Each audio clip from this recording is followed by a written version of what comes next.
வணக்கம் நண்பர்களே, இன்னைக்கு நம்முடைய வீடியோவில் எதை பற்றி பார்க்க போகிறோம்னா ஆடி மாதம் பிறக்க போகுதுங்க. இந்த ஆடி மாதத்தில் நம்ம என்னென்ன விஷயங்கள் செய்யலாம். ஆடி முதல் நாள் மட்டும் இல்லைங்க, ஆடி மாதத்தில் வரக்கூடிய அனைத்து வெள்ளிக்கிழமையும் ரொம்பவே சிறப்பான நாள்.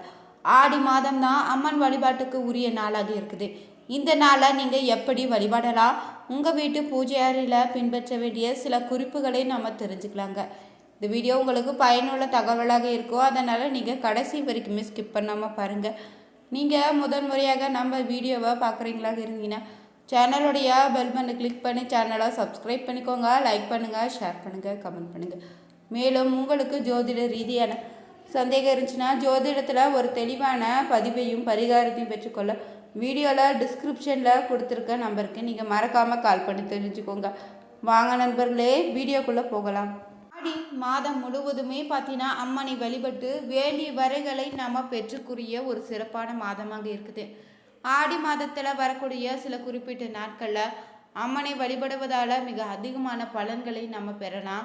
அப்படி ஆடி மாதத்தில் நம்முடைய வாழ்க்கையில் உள்ள அனைத்து விதமான பிரச்சனைக்கு தீர்வதற்கான வழிபட வேண்டிய முக்கிய ஒரு நாளுங்க ஆடி வெள்ளின்னு சொல்லும். அந்த ஆடி மாதத்தில் மட்டும் 5 வெள்ளிக்கிழமைகளும் ஒவ்வொரு விதத்தின் தனி சிறப்பு கொண்டதாக இருக்குது. ஆடி முதல் வெள்ளியில் அம்மனை எப்படி வழிபடணும், எந்த நேரத்தில் எப்படி வழிபட்டா என்னென்ன பலன்கள் கிடைக்கும், ஆடி முதல் வெள்ளி வழிபாட்டு முறைகள் என்ன என்பதை நம்ம தெரிஞ்சுக்கலாம். ஆடி மாதத்தில் முதல் விசேஷமாக வரக்கூடிய ஆடி முதல் வெள்ளிக்கிழமையில் இந்த ஆண்டு பார்த்திங்கன்னா ரொம்பவே சிறப்பாக அமைஞ்சிருக்கு. இந்த நாளை நீங்கள் தவற விடாதீங்க. வெள்ளிக்கிழமையே பராசக்தியாக சொல்வோம். மகாலட்சுமிக்கு ஒரு ஏற்ற வழிபாட்டுக்குரிய நாளாக இருப்பதால் அது மட்டும் இல்லைங்க, ஒரு மங்களகரமான நாளாகவும் நான் பார்க்குறோம். அதில் அம்மனுக்குரிய ஆடி மாதத்தில் வரக்கூடிய வெள்ளிக்கிழமை பார்த்திங்கன்னா கூடுதல் சிறப்பு பெற்று தருதுங்க. இந்த ஆண்டு பார்த்திங்கன்னா ஆடி மாதத்தில் முதல் வெள்ளி ரொம்பவே சிறப்பாக அமைஞ்சிருக்கு. இந்த நாளை நீங்கள் சிவபெருமான் முருகனை வழிபட்டு உங்கள் வாழ்க்கையில் இருக்கக்கூடிய அனைத்து விதமான பிரச்சனைகளையும் நீங்கள் தீர்த்துக்கலாம். இந்த ஆண்டு பார்த்திங்கன்னா ஆடி மாதத்தில் முதல் வெள்ளிக்கிழமை ஜூலை 19ஆம் தேதி வருது. அன்றைய தினம் நீங்கள் ஆஞ்சநேயருக்கு உரிய மூல மந்திரத்தை இணைந்து வருவது கூடிய மிகப்பெரிய விசேஷங்க. அம்பாளினுடைய பரிபூர்ண அருளை பெற்றவங்க ஆஞ்சநேயரில் ஒருவராக இருக்கிறாரு. ஆஞ்சநேயருக்கு இன்றைய தினத்தில் நீங்கள் நெய்வேத்தியம் வைத்து வழிபடுவது சிறப்பான பலனை ஏற்படுத்தி தரும். அனைத்து தெய்வங்களுக்கும் பார்த்தீங்கன்னா ஒவ்வொரு வரத்தையுமே ஆயுதங்களை அளித்த போது அன்னை பராசக்தி தன்னுடைய கையில் இருந்த திரிசூலத்தை வழங்கியதாக சொல்கிறாங்க ஆஞ்சநேயருக்கு. அதனால் தான் பஞ்சமுக ஆஞ்சநேயரின் திருக்கரங்களில் ஒன்று திரிசூலம் ஏந்தி காட்சியளிக்கிறாரு. ஆஞ்சநேயர் பார்த்தீங்கன்னா சிவவிஷ்ணு ஐக்கியத்தின் வடிவமாக இருப்பதால் அம்பாள் சிவன் ஆஞ்சநேயர் மகாவிஷ்ணுன்னு தெய்வங்களுடைய அருளை பெறுவதற்குரிய நாளாகவும் முதல் ஆடி வெள்ளிக்கிழமை அமைந்திருக்கு. ஆடி முதல் வெள்ளிக்கிழமையில அம்மனை வழிபடும் போது 2 விதமாக நீங்கள் வழிபடலாம். பிரச்சனைகள் தீர வேண்டும்னு நினைப்பவங்க ஒரே நேரத்திலும் வாழ்வில் அனைத்து நலன்களை பெற வேண்டும் நினைத்தீங்கன்னா ஒரு குறிப்பிட்ட நேரத்தில் வழிபடுவது உயர்வான பலனை தேடித்தருங்க. கடன் பிரச்சனை, தீராத நோயின்னு வழக்கு தொடர்பான பிரச்சனைகளை இருப்பவங்க, கணவரால் பிரச்சனை, குடும்பத்தில் பிரச்சனைகளை இருப்பவங்களும், அக்கம் பக்கத்தினால இருப்பவர்களால் பிரச்சனை ஏதாவது ஒரு பிரச்சனை தீர வேண்டும் நினைப்பவங்க ஆடி வெள்ளிக்கிழமையில் வரக்கூடிய ராகு காலத்தில் விளக்கேற்றி வழிபடுங்க.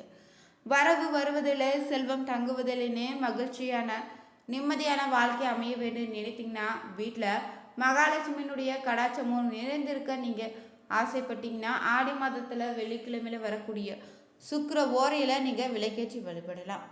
அது மட்டும் இல்லைங்க, வெள்ளிக்கிழமையில் ராகு கால நேரம் பார்த்தீங்கன்னா 10:30 முதல் பகல் 12 மணி வரையிலான நேரமாக அமையும். வெள்ளிக்கிழமையில் சுக்கிர ஓரையின் நேரமாக காலை 6 மணி முதல் 7 மணி வரை, பகல் 1 மணி முதல் 2 மணி வரை, இரவு நேரம் பார்த்தீங்கன்னா 8லிருந்து 9 மணி வரை அமையுது. பிரச்சனை தீர ராகு காலத்தில் வழிபடுங்க. ராகு கால நேரத்தில் துர்கை அம்மனுக்கு நீங்கள் நெய் தீபம் ஏற்றி செவ்வரி பூக்களால் அர்ச்சனை செய்து வழிபடலாம். கோவிலுக்கு செல்ல முடியாதவங்க வீட்டிலேயே நீங்கள் ராகு கால நேரத்தில் துர்கைக்கு நெய் தீபம் ஏற்றி துர்கைக்கான மந்திரங்களை படித்து அரளிப்பூக்களால் அர்ச்சனை செய்து வழிபடுங்க. சுக்கிர ஓரையில் அம்மனை வழிபடுவீங்க.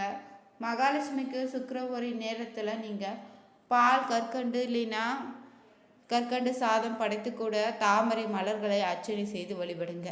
இந்த வழிபாட்டினை கோவிலுக்கு சென்று இல்லை நீங்கள் வீட்டிலேயே கூட செய்யலாங்க. கோவிலுக்கு சென்று நெய் தீபம் ஏற்றுவது சிறப்பான பலனை தேடித்தரும்.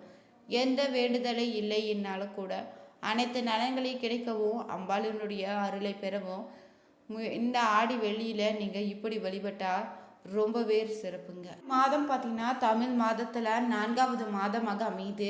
இது பொதுவாகவே பார்த்தீங்கன்னா ஜூலை நடுப்பகுதின்னு முதல் ஆகஸ்ட் நடுப்பகுதி வரை அமைந்திருக்கு.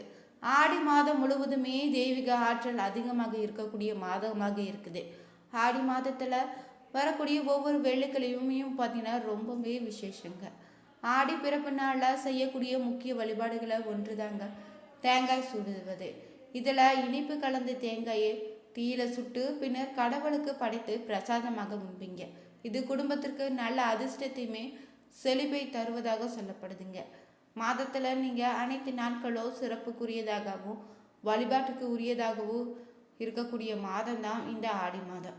தட்சிணாய காலத்தின் துவக்கமாக ஆடி மாதத்தின் முதல் நாள் துவங்கி கடைசி நாள் வரை அனைத்து நாட்களுமே ஒவ்வொரு வகையான சிறப்பு கொண்டதாக இருக்குதுங்க.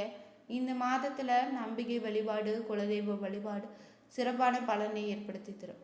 பக்திக்குரிய மாதமான ஆடி மாதத்தில் முதல் நாளில் அம்பிகை நம்முடைய வீட்டிற்கு அழைத்து ஆடி மாதம் முழுவதுமே நம்முடைய வீட்டில் இருந்து அருள் செய்வதற்காக முதல் நாளில் நீங்கள் எப்படி வழிபடணும், எந்த நேரத்தில் அம்பிகையை வீட்டிற்கு அழைக்க வேண்டும்னு தெரிஞ்சுக்கோங்க. இந்த ஆண்டு பார்த்தீங்கன்னா ஆடி மாதம் ஜூலை 17ஆம் தேதி வியாழக்கிழமையில பிறக்குது. குரு பகவானுக்குரிய மங்களகரமான வியாழக்கிழமையில தான் ஆடி மாதம் பிறப்பது ரொம்பவே விஷயமாக அமைஞ்சிருக்கு. அதோடு ஆடியின் துவக்கத்திலேயே ஆடி வெள்ளி தினமும் வருது. இதனால் 2 நாட்கள் வழிபாட்டிற்கும் விரதத்துக்கும் உரிய நாளாக அமைந்திருக்குதுங்க. வியாழக்கிழமையில நீங்கள் ஆடி மாதம் பிறப்பதால முதல் நாள் புதன்கிழமையே வீட்டை சுத்தம் செய்து தயாராக வச்சிடுங்க. அன்றைய தினமே நீங்கள் பூஜைக்கு தேவையான பொருட்களை தயார் செய்து வீட்டில் வைப்பது ரொம்பவே நல்லது. ஆடி முதல் நாளில் அதிகாலையில் எழுந்து வீட்டில் இருக்கக்கூடிய சுவாமி படங்களுக்கு நீங்கள் மஞ்சள் குங்குமம் தொட்டு வைத்து அழகிய மலர்கள் அலங்கரித்துக்கோங்க. பிறகு முதல்ல உங்களுடைய குலதெய்வத்தை மனதில் நினைத்து வழிபடுங்க. அம்பிகையினுடைய அருள் பரிபூர்ணமாக கிடைத்து வேண்டுதல்கள் விரைவில் நிறைவேறுவதை நீங்கள் பார்ப்பீங்க. பிறகு ஒரு கலச சொம்பினை எடுத்து அதில் தண்ணீர் நிரப்பி வச்சுக்கோங்க. அதில் சிறிதளவு மஞ்சள் கலந்து சிறிது வேப்பிலை இலைகளையும் போட்டு அந்த செம்பிற்கு பூ போட்டு அலங்காரம் செய்துக்கணும். கும்பமாக கலசத்தை தயார் செய்து வழிபடுங்க. இந்த முறையில் நீங்கள் வழிபடணுமா. வீட்டில் நீங்கள் விளக்கேற்றி வைத்து அம்பிக்குறிக்கு பிரியமான வெற்றிலை, பாக்கு, மஞ்சள், குங்குமத்தை படைக்கணும். நெய்வேத்தியமாக சர்க்கரை பொங்கல், பாயாசம் இதில் ஏதாவது ஒரு இனிப்பை நீங்கள் செய்து படைத்து வழிபடலாங்க.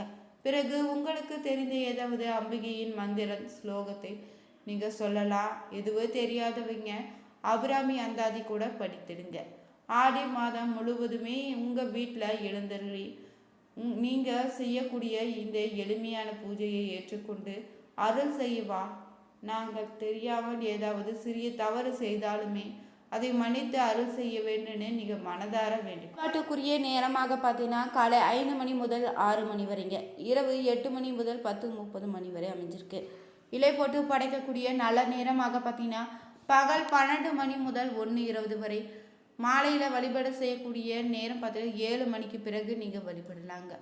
இந்த நாளில் நீங்கள் காலையில் வழிபட நேரம் இல்லாதவங்க மாலையில் கூட நீங்கள் வீட்டில் வழிபடலாம். அன்றைய தினம் நீங்கள் தேய்பிரை அஷ்டமியும் இணைந்து வருது. மாலையில் 6:30 மணிக்கு பிறகு தான் அஷ்டமி திதி துவங்குது. 7 மணிக்கு பிறகு ஆடி மாத வழிபாட்டினை செய்யும்போது காலபைரவரை சேர்ந்து நீங்கள் வழிபடலாம். இதனால் அம்பிகையின் அருளும் காலபைரவருடைய அருளும் உங்களுக்கு கிடைத்திடுங்க. இதன் காரணமாக உங்களுடைய வாழ்க்கையில் இருக்கக்கூடிய கஷ்டங்கள் தேய்ந்து நீங்கள் செய்ய வேண்டிய வரமும் வேண்ட வேண்டிய வரமும் உடனடியாக கிடைத்திடுங்க. அதே போல் ஆடி மாதத்தில் தேவர்கள் மாலை பொழுதாக சொல்வதால் அம்பிகை வழிபடும் போது மாலை நேரத்தில் உங்கள் வீட்டில் விளக்கேற்றி வைத்து வழிபடுவது அளவில்லாத நன்மைகளை தேடித்தரும். ஆடி முதல் நாளில் வீட்டிற்கு அம்பிகையை வர வைத்து நீங்கள் வழிபட்ட பிறகு அருகில் இருக்கக்கூடிய அம்மன் கோவிலுக்கு சென்று வழிபடுங்க. முடிந்தால் அம்மனுக்கு நடக்கக்கூடிய அபிஷேகத்திற்கு பால் வாங்கி கொடுத்துடுங்க. பகல் பொழுதில் இலை போட்டு படைக்கக்கூடிய வழக்கம் இருப்பவங்க அதன்படி நீங்கள் செய்து வழிபடுங்க. யாராவது சுமங்கலி பெண்களுக்கு இன்றைய தினத்தில் மஞ்சள் குங்குமம் போன்ற மங்கள பொருட்களை வாங்கி கொடுக்கலாங்க. இந்த பதிவு உங்களுக்கு பயனுள்ளதாக இருக்குன்னு நினைக்கிறேன். அதனால் மறக்காமல் நம்ம சேனலுடைய பெல் பட்டனை கிளிக் பண்ணி சேனலை சப்ஸ்கிரைப் பண்ணிக்கோங்க. லைக் பண்ணுங்கள், ஷேர் பண்ணுங்கள், கமெண்ட் பண்ணுங்கள். Thank you viewers.